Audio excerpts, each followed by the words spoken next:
میدان عمل میں آئیں. تو باقی جو آپ کہہ رہے ہیں کہ کھانے پینے کے علاوہ اس کے ابھی آگے رمضان شریف آ رہا ہے تو خوراک کا ایک بہت بڑا بحران ہوگا. سیلاب کی وجہ سے اس دفعہ رقبوں پہ گندم بہت کم ہوئی ہے تو گندم کا ریٹ اس وقت بہت زیادہ جا رہا ہے. بلکہ سننے میں یہ آ رہا ہے, کل ہماری ایک میٹنگ تھی اس میں یہ ڈسکس ہو رہا تھا کہ شاید 5,000 روپے من تک جائے. 4,000 تو آفیشیل ہو گیا, 5,000 روپے من تک جائے. تو اس وقت حالات بڑے ہی ناساز ہیں. تو جو آپ کا جو سوال تھا اس کی طرف میں اگر آؤں کہ ہم اور ایکٹیویٹیز کیسے کر سکتے ہیں, تو اور ایکٹیویٹیز میں دوسرے نمبر پہ صحت آ جاتی ہے. صحت کے حوالے سے کام الحمدللہ ہم کر رہے ہیں. ہمارے ملتان میں کوئی 10-12 ہاسپٹلز ہیں جو چیریٹی بیس پہ چل رہے ہیں. ابھی کل انشاءاللہ 25 اور 26 2 دن کا ہمارا ایک فری میڈیکل کیمپ بھی ہے جو بڑے لیول پہ ہے. تو فری میڈیکل کیمپ میں آپ کیا کیا چیک اپ کے حوالے سے اس میں ہر قسم کا جنرل چیک اپ بھی ہے, گائنی چیک اپ بھی ہے, اور پیڈس کے حوالے سے پروفیسر لیول کے ڈاکٹر اس کو چیک کریں گے. اس کے علاوہ جو ڈائگنوسٹکس ہیں تمام لیبس کی تمام ٹیسٹ تقریباً وہ ہم صرف 50 روپیز میں کریں گے. 50 روپیز یا 30 روپیز اس لیے رکھا جاتا ہے. 30 روپیز عام طور پہ ہم رکھتے ہیں. اس کی وجہ یہ ہوتی ہے کہ ایسے پھر لوگ فضول ٹیسٹ نہ کروائیں. ایسے ایک بندہ جا رہا ہے وہ ٹیسٹ کروا لے, تو ایک ٹوکن اماؤنٹ چھوٹی سی رکھی جاتی ہے. یقیناً یہ ایک اچھا انیشیٹو ہے. اس حوالے سے جو ہمارے صاحب استاد لوگ ہیں ان کو بھی اس میدان میں آنا چاہیے. ہمارے یہاں جب بھی اللہ نہ کرے کوئی مزید کوئی آفات آئیں, کوئی اس طرح کے مسائل ہوں, جس طرح ہم نے سیلاب کو دیکھا تو کافی لوگوں نے بڑھ چڑھ کر اس میں کام کیا. لوگوں نے کافی زیادہ امداد بھی کی. حکومتی لیول پہ بھی اس حوالے سے کافی زیادہ آواز بھی اٹھائی گئی. عالمی سطح پر بھی کوشش کی گئی کہ جو سیلاب زدگان لوگ ہیں ان کی مدد کی جا سکے. لیکن اس کے بعد ہم دیکھتے ہیں کہ جیسے ہی وہ ٹائم ختم ہوتا ہے تو ہم واپس اپنی روٹین میں آ جاتے ہیں اور ان لوگوں کو نظر انداز کر دیتے ہیں جو ضرورت مند ہوتے ہیں, جن کو ضرورت ہوتی ہے. اس حوالے سے ہمیں کام کرنے کی ضرورت ہے. اب سیلاب تو ایک ہم نے اس کو مینیج کر لیا, ابھی بھی یقیناً اس سے جو لوگ متاثر ہیں وہ واپس معمول کے مطابق نہیں آ سکے, لیکن کچھ حد تک ہم نے معاملات مینیج کر لیے. لیکن ہم جو اپنے آس پاس لوگوں کو دیکھ رہے ہیں وہ جو پریشان حال ہیں مہنگائی کی صورت میں, اس کے علاوہ روزگار کے حوالے سے, بچوں کی تعلیم کے حوالے سے, اس حوالے سے مزید کام کرنے کی ضرورت ہے. ہم ذرا آتے ہیں ہمارے عمران نواز کے پاس. ہمارے عمران نواز چیف جسٹس آئے ہوئے تھے ملتان, 4 روزہ دورہ ہے ان کا. کیا کیا ان کی مصروفیات ہیں اور اب تک کہاں کا انہوں نے دورہ کیا ہے اور کیا کیا ملاقاتیں ہوئی ہیں؟ دیکھیں بلال, یہ ملتان جو ہے وہ چیف جسٹس کا اپنا ہی گھر ہے, کیونکہ انہوں نے جو پریکٹس یہیں سے سٹارٹ کی تھی ملتان میں, ہائی کورٹ میں کرتے رہے, اور جب وہ چیف جسٹس بنے تب بھی وہ یہیں کے وکیل تھے, اور اس کے بعد جو ہے وہ چیف جسٹس. اس لیے اس سے پہلے والے چیف جسٹس تھے سابق چیف جسٹس محمد قاسم خان صاحب, وہ بھی ملتان سے تھے. میں سمجھتا ہوں ملتان اور جنوبی پنجاب کے لوگوں کے لیے یہ ایک بڑی خوش آئند بات بھی ہے کہ چیف صاحب ہمارے گھر کے ہیں, اور جب وہ گھر میں آتے ہیں تو ان کا بڑا زبردست طریقے سے استقبال کیا جاتا ہے. جس طرح آپ نے بتا رہے ہیں کہ 4 روزہ وہ دورے پہ پہنچے تھے, آج ان کا تیسرا دن ہے. کل وہ جو ہے وہ دوبارہ لاہور چلے جائیں گے. تو 3 دنوں میں انہوں نے جو کیا, ایک تو ملتان ڈسٹرکٹ بار اور ہائی کورٹ بار کے جو عہدیداران تھے انہوں نے ان کو انوائٹ کیا تھا پروگرامز کے حوالے سے, جس میں ڈسٹرکٹ بار کی ابھی نو منتخب کابینہ بنی ہے. اس کابینہ نے حلف برداری کی, وہ ایک تقریب ہوتی ہے اور ہر سال ہی روایت ہوتی ہے کہ چیف صاحب بھی آتے ہیں اور ان سے حلف جو ہے وہ لیتے ہیں. 13 جنوری کو یہ کابینہ بنی تھی اور انہوں نے چیف صاحب کا ویٹ وہ کر رہے تھے. چیف صاحب کیونکہ مصروفیت ہوتی ہیں, پورے پنجاب کے معاملات انہوں نے دیکھنے ہوتے ہیں.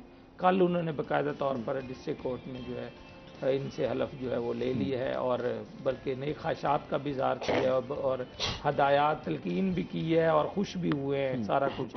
اور وہ یہ بھی بتایا کہ اسی کچہری میں میں پریکٹس کرتا تھا, آج بھی چیمبر ان کا جو ہے وہ موجود ہے جہاں پہ اپنے سینئرز کا بھی نام لیا. اور ساتھ ہی رات کو انہوں نے ہائی کورٹ میں ان کا سالانہ وکلا کے ایک فنکشن ہوتا ہے, سالانہ اینول ڈنر جس کو بولتے ہیں, وہ چیف صاحب کے اعزاز میں رکھا گیا تھا. وہاں پہ بار کی سوینئرز بھی دی گئیں چیف صاحب کو, اور چیف صاحب نے بڑا زبردست جو خطاب کیا سائلین کو انصاف کی فراہمی کے حوالے سے, نوجوان وکلا کو تنبیہ بھی کی کہ کس طرح کیسز کی تیاری کرنی ہے, اور یہ ایک جو وکالت کا شعبہ ہے کتنا نوبل پروفیشن ہے جس میں آپ نے جو ہے کس طرح سے لوگوں کی مدد کرنی ہے. تو وہ ساری چیزیں جو خوش گپیاں بھی چلتی رہیں, وکلا وفود سے ملاقاتیں بھی تھی, خانے وال آج وہ خانے وال کچھ منصوبوں کا بھی افتتاح کرنا تھا, تو وہ اس حوالے سے کون کون سے منصوبے ہیں اور اس سے کس حد تک بہتری آ جائے گی جو کورٹ میں لوگ آتے ہیں, سائلین کو جو پریشانی کا سامنا کرنا پڑتا ہے؟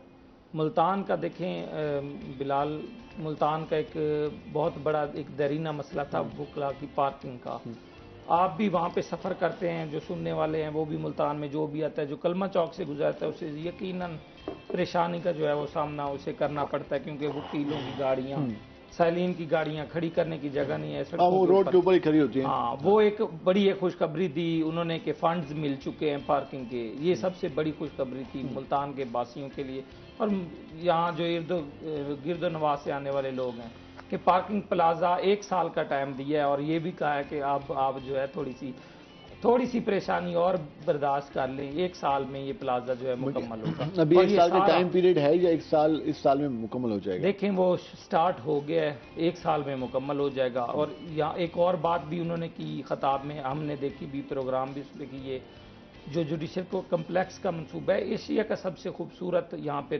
ایک ہمارا سٹی جوڈیشل کمپلیکس کا منصوبہ بن رہا ہے، اس میں زبردست شاندار عدالتیں ہیں، اس میں وکلا کے چیمبرز، اس جو میں نیو کچہری سائڈ پہ نہیں، یہ ملتان سٹی میں جو پرانی کچہری ہے، ٹھیک ہے۔ اسی کچہری کے ساتھ پولیس لائن سے، جس سے قاسم خان صاحب جو ہے چیف جسٹس سابق جو جو ہے متی وہ- دل کے پاس تو ایک منصوبہ شروع کیا متی گیا دل تھا، والا اس کا منصوبہ کیا بھی اس وقت- فیوچر ہے، اس پہ کتنا کام اس ہوا؟ کا یہ ہے کہ وہ منصوبہ مکمل ہو گیا تھا، لیکن یہ شہر سے دور تھا، تو وکلا کو مسائل تھے، لوگوں کو مسائل تھے۔ جب یہاں سے کچہری شفٹ ہوئی تھی تو بڑے 2017 کی بات ہے، احتجاج بھی ہوئے اور واپس اس کچہری کو لے آیا گیا کہ ابھی جو ہے وہاں لوگ نہیں جا سکتے۔ ابھی جو وہاں پر ایڈمنسٹریشن کے دفاتر کی صورتحال ہے وہ تو سکڑ سے گئے ہیں، وہاں دیکھیں پر ڈی سی کا دفتر بالکل سکڑتا جا رہا ہے، وہاں پہ جو اس چیز کے دفتر ہیں وہاں پر سائلین تو کم ہی نظر آتے ہیں، کیونکہ سارے 7 چیمبر ہیں، وکلا زیادہ نظر آتے ہیں۔ تو اور کیا ان فیوچر جو ہم ڈی سی کے دفتر ہم منتقل ہوتا دیکھ رہے ہیں یا پھر جو کچہری ہے اس کو منتقل ہوتا دیکھ رہے ہیں؟ دیکھیں دونوں کا کام، کچہری ہو یا ڈی سی ہو، دونوں کا کام ہے لوگوں کو انصاف کی فراہم کرنا، انتظامات کو دیکھنا۔ وکلا بھی بیسیکلی جو ہے وہ شہر میں جو خرابیاں ہوتی ہیں ان کو دور کرنے کے حوالے سے عدالتوں سے رجوع کر رہے ہوتے ہیں، سائلین کی آواز بن رہے ہوتے ہیں، اور ڈی سی صاحب کا بھی کام ہوتا ہے کہ سائلین کی جو امداد کرنا، مدد کرنا۔ تو یہ مل جل کے چلتے رہیں گے تو میں سمجھتا ہوں نیاز صاحب یہ زیادہ بہتر ہوگا۔ خوبصورت ایک گلدستہ بنا رہے گا۔ ویسے اگر ہم بات کریں تو اگر ڈپٹی کمشنر آفس کی بات کریں تو وہ کافی کم جگہ پڑ گئی، اب ہونے تو یہ چاہیے کیونکہ لاسٹ ٹائم انہوں نے جو ان کے پاس جگہ تھی بھی صحیح تو انہوں نے وکلا کو چیمبر کے لیے دے دی، تو اب ہونا یہ چاہیے کہ اب ڈی سی صاحب کہیں بہتر جگہ پر دفتر شفٹ کر لیں تاکہ لوگ آسانی سے آ سکیں، کیونکہ وہاں پر عام سٹائلین کو آنے کے لیے کافی پریشانی کا سامنا کرنا پڑتا ہے، وہاں پارکنگ کا بھی کافی زیادہ پرابلم ہے، تو اس لیے وہاں پر کچھ ایڈمنسٹریشن کو اپنے دفاتر کے بارے میں بھی سوچنا چاہیے، لیکن ابھی وزیر اعظم نے کہا ہے کہ ہم نے خرچے نہیں کرنے، اب دیکھتے ہیں کہ اس پہ کتنی بچت ہوتی ہے۔ مہر علی صاحب، جس طرح ہم بات کر رہے تھے سوشل ویلفیئر کے حوالے سے بات کر رہے تھے، کس طرح سے ہم سپورٹ کر سکتے ہیں، بنیادی طور پر آپ کو کیسے آئیڈیا آیا کہ اس سیکٹر میں آنا چاہیے، اس حوالے سے جو ہے ایک تنظیم ہو، ایک آرگنائزیشن ہونی چاہیے جس کے ذریعے ہم لوگوں کی ہیلپ کر سکیں؟ ہماری جو آرگنائزیشن ہے جی وہ الحمدللہ پچھلے 20 سال سے کام کر رہی تھی، اور 15 سال پہلے میں نے اس کو جوائن کیا تھا 2008 یا 9 میں، تو آلریڈی ہم اس وقت ایک چھوٹے لیول پہ کام کر رہے تھے اور ایک علاقے کے اس کے اوپر صرف فوکس تھا۔ پھر ہم کچھ دوستوں نے اس کو جوائن کیا تو اس کو الحمدللہ پھر ہم ملتان لیول پہ لے کے آئے، اور اب الحمدللہ ہم اس کو ساؤتھ پنجاب لیول پہ چلا رہے ہیں۔ تو بیسیکلی ہمیں جو اس کا خیال آیا وہ یہ تھا کہ ہم ہر وقت دنیا جہان کے سارے معاملات ڈیلی ہر بندہ کرتا ہے، تو زندگی میں کوئی ایک کام ایسا بھی ہونا چاہیے جو صرف اللہ کی رضا کے لیے ہونا چاہیے اور اللہ کی مخلوق کے لیے ہونا چاہیے۔ تو یہ اس آئیڈیا کے اوپر ہم نے کام کرنا شروع کیا۔ پہلے ہمارا سب سے پہلا جو فوکس تھا وہ میڈیکل تھا۔ آپ کے زیادہ فوکس صحت کے میں؟ جی، پہلے صحت پہ تھا، اب ہم نے اس میں ووکیشنل انسٹیٹیوٹ ایڈ کیا، راشن ڈسٹریبیوشن چلتی تھی۔ ووکیشنل انسٹیٹیوٹ میں کیا کیا چیزیں ایڈ کی گئی؟ ہاں، ووکیشنل انسٹیٹیوٹ کا بھی تھوڑا سا بیک گراؤنڈ ہے۔ پہلے ہم اس کو نا صرف کچھ خواتین کو جو غربت کی لکیر سے نیچے تھی، جس گھر میں کوئی کمانے والا نہیں تھا، اس کو راشن دے رہے تھے۔ ٹھیک ہے۔ پھر ہم نے یہ دیکھا کہ یہ تو عادی بن جائیں گے، یہ بھی فقیر بن جائیں گے، جبکہ فقیرازم کو پروموٹ کرنا ہمارا مقصد نہیں تھا۔ تو ہم نے ان بچیوں کو ایک کام پہ لگا دیا کہ آپ یہ کام کریں، آپ کو فقیر ویسے پیارا لفظ ہے، ہم سب بھکاری کا لفظ ہے، بھکاری۔ فقیر ہم دیکھتے ہیں کہ اس انسان کو آ جاتا ہے جس کا باقی معاملات جس کو اس میں نہیں ہوتی، کشش دولت کی طرف نہیں جاتا۔ جی بالکل ایسے ہے، وہ مختلف لوگوں کے لیے، پیروں فقیروں کے لیے لفظ یوز کیا جاتا ہے۔ بہرحال اچھا، وہ ایک بھیکاری سب لوگ بن رہے تھے، تو ہم نے اس کو چینج کیا اور ہم نے ان کو یہ لگایا کہ آپ اگر راشن لیں گے تو آپ یہ کام بھی ساتھ سیکھیں اور پھر اس میں جو ارننگ ہوگی وہ بھی آپ کی ہے. تو اس کے اوپر ہم نے ووکیشنل انسٹیٹیوٹ بنایا قاسم پور میں. وہاں پر ہمارے پاس الحمدللہ ابھی کل چوتھا بیچ فری ہو کے گیا ہے. تو اس میرا پوچھنے کا مقصد یہ تھا کہ ووکیشنل انسٹیٹیوٹ بنانا کتنا لازمی ہے اور اس سے کس حد تک آپ چینج دیکھتے ہیں کہ جو لوگ پہلے جن کو آپ امداد کر رہے ہیں وہ خود کمانے والے ہو گئے, انہوں نے خود اپنے 2 ملازم رکھ لیے. بالکل. کس حد تک تبدیلی آتی میں ہے؟ اسی طرف آ رہا تھا کہ جو زکوٰۃ دیتے ہیں وہ جو زکوٰۃ لیتے ہیں وہ زکوٰۃ دینے والے بن جائیں. تو الحمدللہ ہم اس طرف آیا. ابھی ہمارا چوتھا بیچ فری ہو کے گیا ہے. پچھلے 2 سال سے ابھی ہم نے اس کو شروع کیا. اس میں ہم بچیوں کو سلائی کڑھائی سکھا رہے ہیں, بچیوں کو بیوٹیشین کا کام سکھا رہے ہیں اور اس طرح کی جو اور چیزیں تھیں. اور اسپیشلی یہ کہ وہ جو بچیاں ہیں وہ ظاہری بات ہے ان کی کوالیفیکیشن نہیں تھی, وہ پڑھائی کی طرف نہیں جا سکتی تھی, ان کا ذریعہ معاش نہیں تھا. ان کو سکلز کی طرف لانا تھا. جی, ان کو سکلز کی طرف لانا تھا. اور جب وہ پڑھائی نہیں جانتی تھیں تو ان کو ایک معاشرے میں موو کرنا ان کے لیے سب سے بڑا مسئلہ تھا.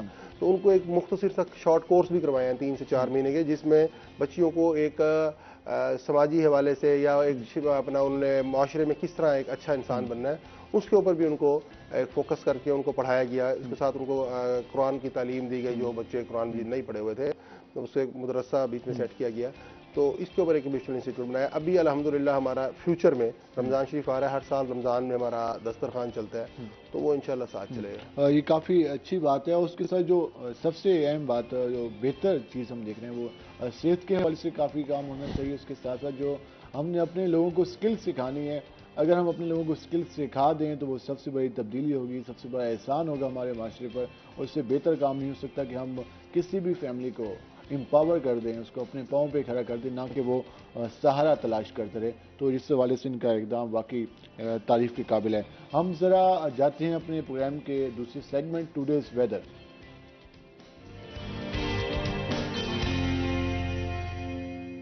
ہمارے ساتھ ہمارے رپورٹر حسن ملک موجود ہیں. ذرا ان سے جانتے ہیں کہ آج ملتان کا موسم کیسا رہے گا. حسن بتائیے گا ملتان میں گرمی کتنی بڑھنے کا امکان ہے؟ شہر اولیاء ملتان کے اگر آج کے موسم کی بات کی جائے تو آج ملتان کا موسم اچانک سردی کی لپیٹ میں دکھائی دے رہا ہے. آج ملتان میں دھند کا کافی زیادہ راج دکھائی دے رہا ہے. آج اگر ملتان کے موسم کے حوالے سے اگر بات کی جائے تو آج شہر اولیاء کا زیادہ سے زیادہ درجہ حرارت 28 ڈگری سینٹی گریڈ تک جانے کا امکان ظاہر کیا جا رہا ہے. آج اگر ملتان کے کم سے کم درجہ حرارت کی بات کی جائے تو آج شہر اولیاء کا کم سے کم درجہ حرارت 13 ڈگری سینٹی گریڈ پر ریکارڈ کیا گیا ہے. ہوا میں نمی کے تناسب کی اگر بات کی جائے تو آج شہر اولیاء میں ہوا میں نمی کا تناسب 94% تک ریکارڈ کیا گیا ہے. آج اگر ملتان کو دیکھا جائے کہ دھند کی وجہ سے حد نگاہ کتنی ہے تو حد نگاہ کافی زیادہ متاثر ہونے کے باعث 400 میٹر تک محدود ہے. اگر ملتان کے ایئر کوالٹی انڈیکس کی بات کی جائے تو آج شہر اولیاء کا ایئر کوالٹی انڈیکس قدر آلودہ ہے اور ملتان کا ایئر کوالٹی انڈیکس 167 پوائنٹس پر ہونے کے باعث اگر دیکھا جائے کہ پاکستان کے فضائی آلودہ ترین شہروں کی لسٹ میں ملتان کی سٹینڈنگ کیا ہے تو آج ملتان 7ویں نمبر پر سٹینڈ کر رہا ہے. آئندہ آنے والے دنوں کے حوالے سے بات کی جائے تو محکمہ موسمیات کی جانب سے یہ پیشگوئی ظاہر کی جا رہی ہے کہ آئندہ آنے والے دنوں میں ملتان کا درجہ حرارت بڑھنے کا امکان ہے. آج کے حوالے سے اگر بات کی جائے تو آج ملتان کا موسم کافی زیادہ اچانک سے تبدیل ہوا ہے اور آج محکمہ موسمیات کی جانب سے یہ پیشگوئی ظاہر کی جا رہی ہے کہ آج پورا دن ملتان کا موسم بادلوں کی لپیٹ میں رہنے کا امکان ہے. اور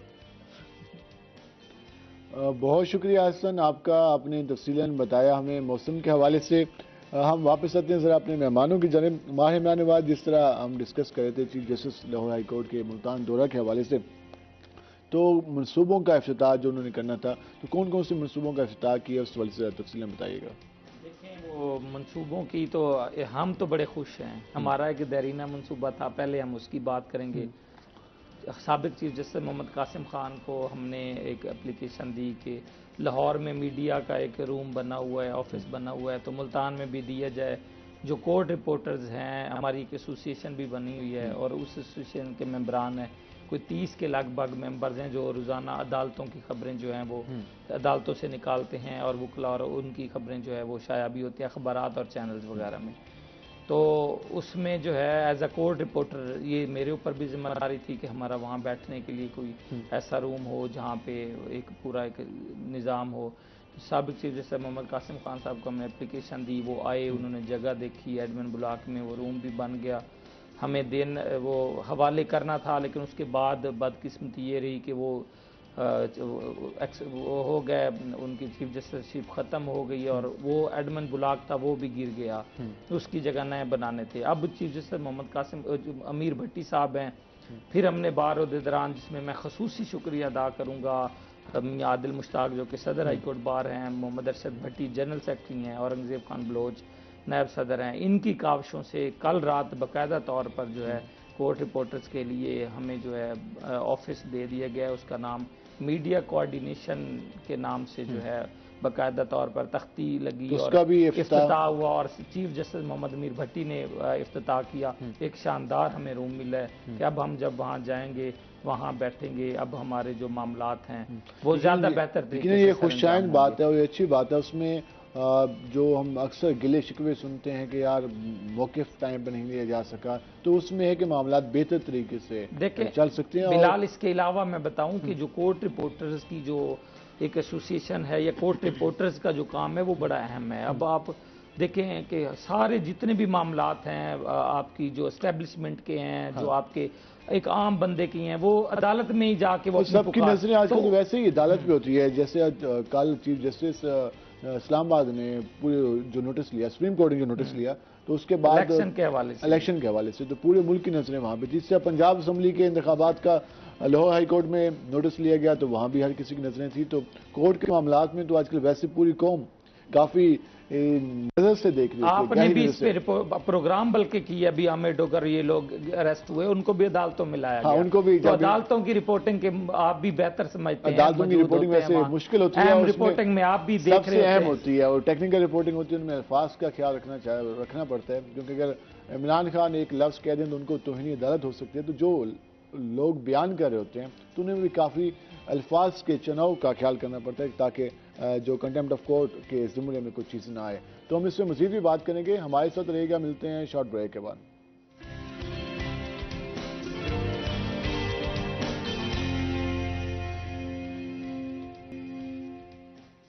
ویلکم بیک ناظرین، جس طرح ہم بات کر رہے ہیں، ہم نے کورٹ کے حوالے سے بھی بات کی، اس کے ساتھ ساتھ سوشل سیکٹر میں جو کام ہو رہا ہے اس کے علاوہ جو ہم لوگوں کی کس طرح سے ہیلپ کر سکتے ہیں اس پہ ہم نے بات کی۔ میہر علی مغل صاحب، جس طرح آپ نے بتایا کہ سکلز کا سکھانا کافی زیادہ اہم ہے، اور اس کے علاوہ صحت کے معاملات، رمضان المبارک بھی قریب آ رہا ہے، ہم دیکھتے ہیں کہ ان دنوں میں چیزیں مہنگی ہو جاتی ہیں، ایک بدقسمتی ہے ہمارے معاشرے کی، تو اس حوالے سے آپ لوگ کس طرح سے کام کریں گے، اور کچھ دسترخوان کا منصوبہ بھی ہے تو اس کو کس طرح سے مکمل کریں گے؟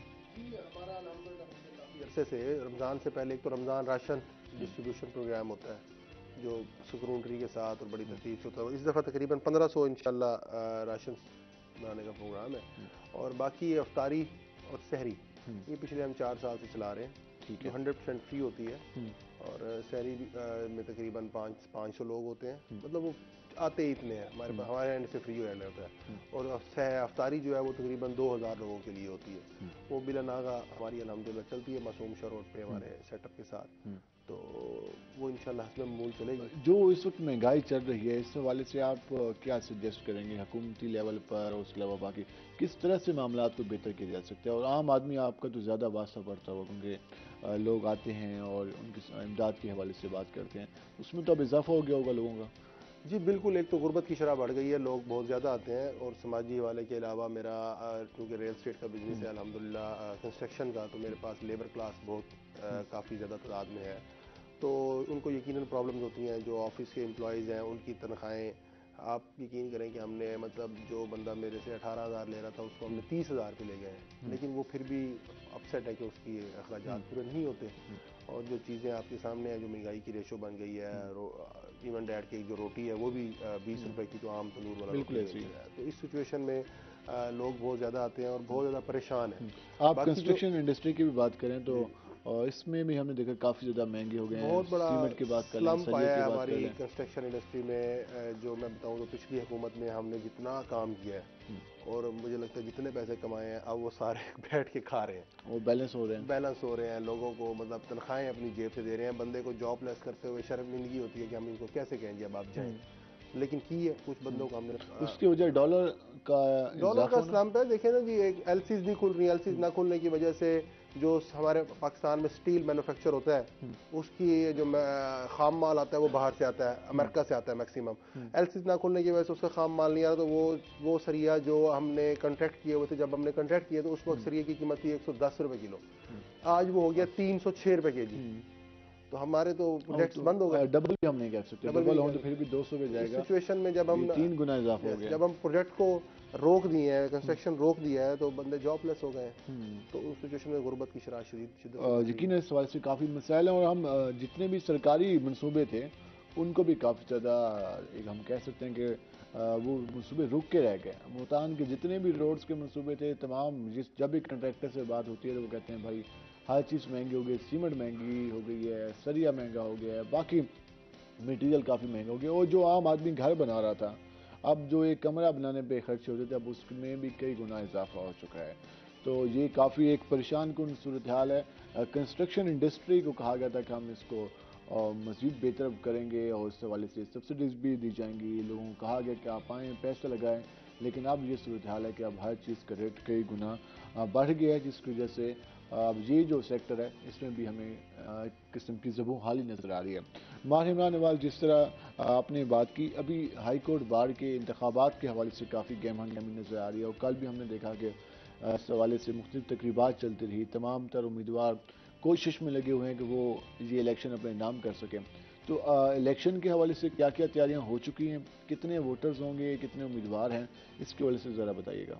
بالکل ایک دن باقی ہے، کل اس کا جو ہے شام 5 بجے کے بعد اس کا فیصلہ آنا شروع ہو جائے گا، 7 بجے پتہ چل جائے گا جو 1 سال کی جو کمپین ہے، جس طرح آپ کہہ رہے ہیں 1 سال کی پوری کمپین ہوتی ہے، پوری 1 سال کی ہوتی ہے۔ دیکھیں کل الیکشن ہے، کل ہفتے 25 فروری کو، تو کل جیسی اناؤنسمنٹ ہوگی اگلے ہی روز آنے والے امیدواروں کے بینر لگ جائیں گے، اور وہ پورا سال پھر کسی کی شادی ہے، کسی کی غمی ہے، اس نے ہر یعنی کہ ووٹر وکیل کے گھر جانا ہے، ان سے جو ہے ان کے ہر ایونٹ میں شرکت کرنی ہے، پروگرام کے بعد کے جو پروگرام ہیں ان میں انہوں نے نمایاں کھڑے ہونا ہے، عدالتوں میں جب آپ جا رہے ہوتے ہیں کیس کے لیے تو وہ دروازے پہ کھڑے ہوتے ہیں، وہ سلام 1 سال تو انہوں نے بڑا ثواب کمانا ہے سلام و دعا کے حوالے سے، وہ جنہوں نے جو جیتنے کے بعد بھی یہ روایت ہوتی ہے یا اس کے بعد بدل جاتے ہیں؟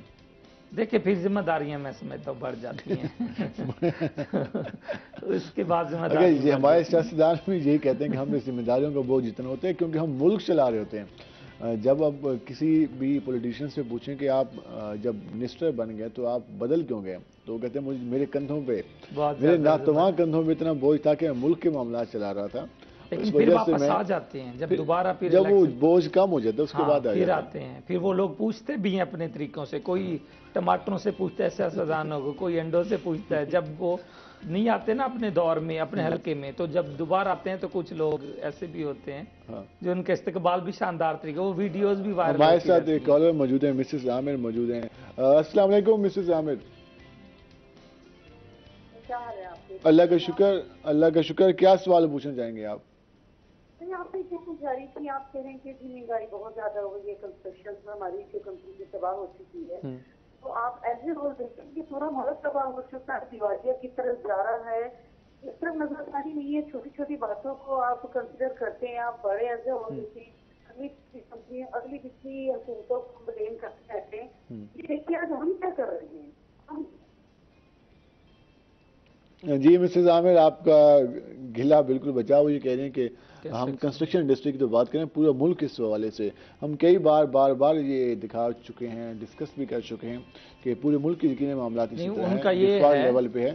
وہ کہتے ہیں کہ آپ حکومتوں پہ ذمہ دار ٹھہراتے ہیں، ہم خود بھی تو ذمہ دار ہیں، ہم اپنی بات کیوں نہیں کرتے؟ نہیں، ہم ان کی جو بات ہے وہ یہ کہہ رہی ہیں کہ آپ ہم کیا کر رہے ہیں، ہم کیا کر سکتے ہیں، ہم جو ہے ہم آواز ہی اٹھا سکتے ہیں، ہم تو جو صاحب اقتدار ہیں ان تک پیغام پہنچا سکتے ہیں کہ کیا حال کر دیا ہے، کبھی ہم مجموعی طور پہ پیغام پہنچاتے ہیں کہ پورے ملک کی حالت ہے، کبھی ہم انفرادی طور پہ پیغام پہنچاتے ہیں کہ ایک سیکٹر اٹھا کر کنسٹرکشن کہاں پہ پہنچ گیا، انڈسٹری کہاں پہ پہنچ گئی، ٹیکسٹائل کہاں پہ پہنچ گئی، زراعت کہاں پہ پہنچ گئی، عام آدمی کہاں پہ پہنچ گیا۔ ہم کوشش ہوتی ہے کہ عام آدمی کے جو مسائل ہیں ان کو ہائی لائٹ کریں۔ ایک بدقسمتی، پھر میں آج کل بدقسمتی کا لفظ کچھ زیادہ استعمال کرتا ہوں، اس کی وجہ یہ ہے کہ لوگ مجھ سے بھی یہ سوال کرتے ہیں کہ آپ روزانہ پروگرام کرتے ہیں اور